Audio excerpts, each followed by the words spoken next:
judge it.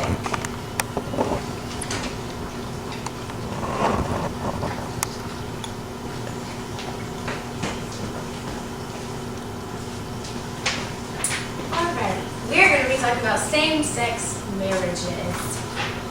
Same-sex marriage should not be legal in any circumstance. It has nothing to do with race, civil rights, or discrimination against any gender. It is simply about biblical morals, procreation, the natural fact that a man can never be a woman, no matter if you have a sex change or not.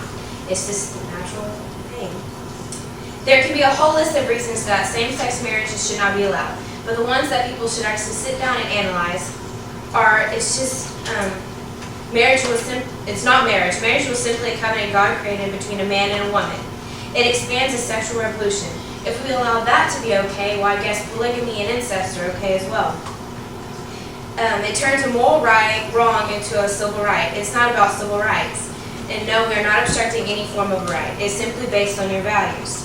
It leaves children in lack of either a mother or father figure. A child, in order to have a stable environment, needs a mother and a father figure. That is how it is meant to be, and not a mother trying to be a father, or vice versa.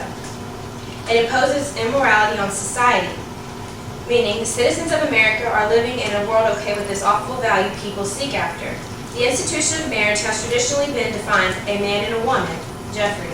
The same was taught by our Savior Jesus Christ. From the beginning of the creation, God made them female and male.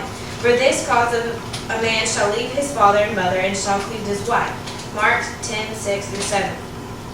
God had took a rib from Adam and made woman. Key word, woman, not man. If God wanted it to be that way, he would have made man, but he didn't.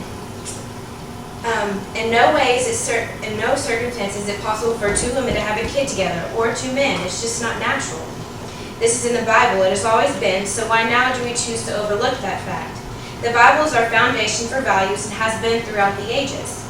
It was what our forefathers built this country upon. According to the book of Genesis, to create a family with a father and mother figure. Though elevated by faith, the truth that marriage can only exist between one man and one woman is not based just on religion or revelation alone, but on natural law, written on the human heart and discernible through the exercise of reason. When we accept or allow same-sex marriages, we are redefining the meaning of marriage, which no Supreme Court can do it because it's a natural law. That is how it is intended to be. If these people want to be together, fine, but we don't have to stray away from our beliefs and our natural law because of it. The effort to redefine marriage threatens the foundation of the family, which is our right, so you're basically taking away our right and giving it to other people. No. We will see a further breakdown of the structure of family and family values if we decide to prove same-sex marriages. Jerry Falwell. If we allow for same-sex marriages to be legal, then when is it going to stop? Are we going to allow people to marry their pets? When we allow the same gender to marry each other, then we're opening up doors to all sorts of immoral and unnatural behavior, where there is no limit or what people can marry or who people can marry. Now, I know for a fact you would not want to walk around seeing a man and a pet walking around, or is the government going to legalize that too? When we then will see an increase in sexual confusion and experimentation by young people. They say we're a free country, yet we're thrust into a decision that half the people in our country disagree with and have no say.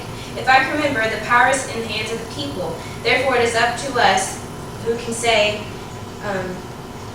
what marriage is. The gay movement, whether we acknowledge it or not, is not a civil rights movement, not even a sexual liberation movement, but a moral revelation aimed at changing people's views of homosexuality. Varnell. First of all, this is not about color. It is about sexual preference, so civil right is out of the picture. So then we can just end that mess. You cannot put physical features and genetics with the changing behavior.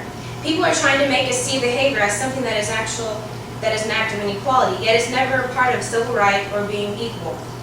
Those people just want the whole world to see it how they see, but unfortunately we will not. This is never mentioned in the Constitution, therefore has nothing to do with the civil right. Remember, color is not even a part of it. You cannot choose your skin color. That is why civil rights are about, and not a choice to marry your same sex. Soon people are going to say we're discriminating against people who want to marry Barbies. Same-sex marriages deprive the child of his or her father or mother. There's two different viewpoints in a family. The father's, which is strong, protective, and cannot be presumed by a mother. Then you have the mother, which is nurturing, gentle, and very different from the father. Therefore, in a same-sex marriage, it is not possible for for it to work or even be achievable. Authorizing the legal equivalency of marriage to the same-sex couples undermines the fundamental rights of children and threatens their security, stability, and future. Same-sex marriages do not look into the best interest of the child. You don't give them an option. You just throw them into a situation and expect them to be okay with it. In the state of Massachusetts, the father of a 6-year-old boy got put in jail because he objected to the pro-homosexual curriculum in the school. Well, you're taking away his right for freedom of speech. If you really want to get down to it, is that one of the main rights of our country lives upon? These people feel they can change the citizens' view of this matter, maybe to get it legalized in all states. But firm Christians will never go for it, so they can just cut that root of evil out. Therefore, in all honesty, same-sex marriage should not be allowed.